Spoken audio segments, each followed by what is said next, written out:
लखनऊ से एक बड़ी खबर, जहां यूपी में लोकसभा उपचुनाव नहीं लड़ेगी कांग्रेस। रामपुर और आजमगढ़ में अपने प्रत्याशी कांग्रेस नहीं उतारने जा रही है। विधानसभा चुनाव के नतीजे के बाद कांग्रेस का ये फैसला, जहां पार्टी पुनर्निर्माण करने के बाद मजबूत करने की तैयारी में है। अपने आप को मजबूत किया जाएगा और पुनः निर्माण किया जाएगा। पार्टी का अपने आप को सशक्त किया जाएगा। 2024 में मजबूत विकल्प के तौर पर पेश करने की कोशिश है। और ये देखिए, ये पत्र भी इस बाबत सामने आया है, जहां अब पार्टी की तरफ से ये साफ है कि लोकसभा उपचुनाव नहीं लड़ेगी कांग्रेस।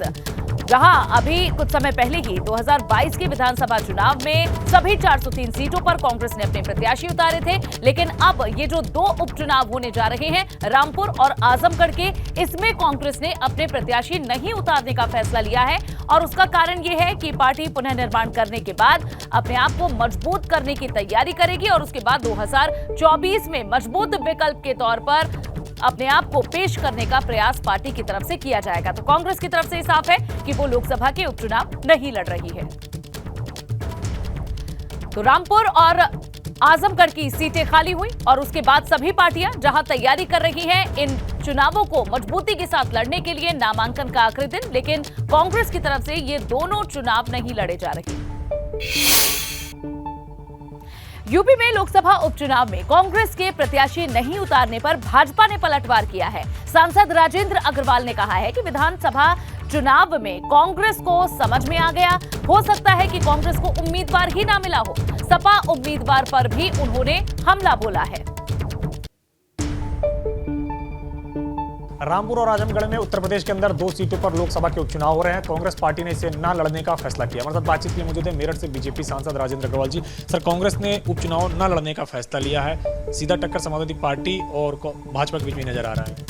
नहीं, कांग्रेस यदि लड़ती तो भी टक्कर तो समाजवादी पार्टी और भाजपा की ही होती, कांग्रेस कहीं भी नहीं होती। यानी विधानसभा के चुनाव में इतने हाई प्रोफाइल उसको करके चुनाव लड़ा गया और ये तक नारा लगा कि अगली सरकार हमारी बनेगी उत्तर प्रदेश के अंदर। परंतु और जो उनकी सबसे बड़ी नेता हैं, मैं तो उन्हीं को सबसे बड़ी नेता मानता हूं, प्रियंका जी को, उनको उसका इंचार्ज बनाया गया। परंतु सबने देखा कि आधी सीटें रह गई, 2 सीटें रह गई और 2 सीटें भी व्यक्तिगत कारणों से प्रत्याशियों ने जीती हैं।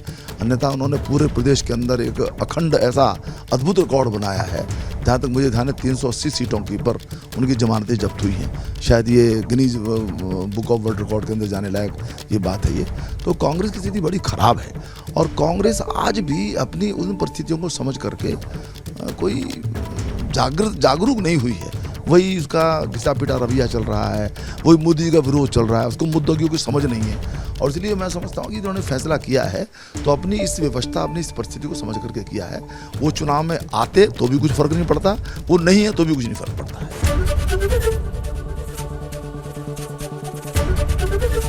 एबीपी गंगा, खबर आपकी, जुबान आपकी।